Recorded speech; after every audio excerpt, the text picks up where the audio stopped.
techniques.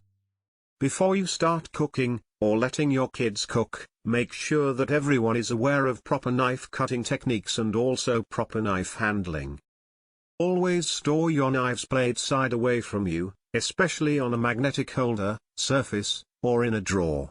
Make sure that every family member follows this rule to be able to count on it and to make sure everyone remains safe. Never leave sharp knives in the sink.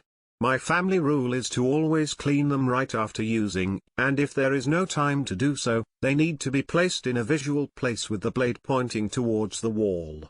I also limit the number of knives in the kitchen to be able to track them.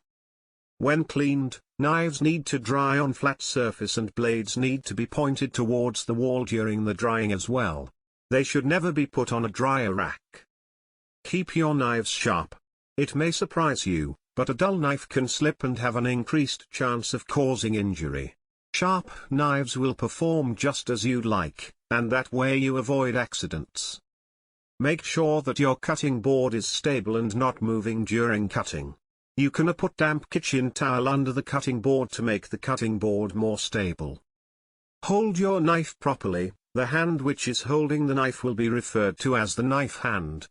Chef's knives and any other large knives need to be held using a pinch grip, with the index finger and thumb holding the blade close to the handle and the rest of the hand holding the handle with a full grip.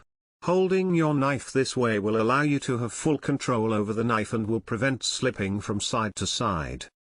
Paring knives and other smaller knives should be held with a full wrist grip close to the blade, but no fingers holding the blade, in order to have full control.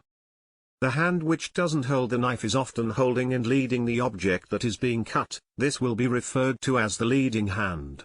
To hold an object properly, use a so-called claw shape effect, the finger pointing inside the palm of the leading hand and no fingers sticking out in order to create a claw shape.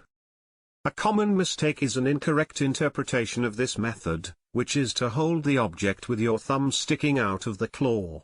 This is why it is a common reason for many cutting injuries.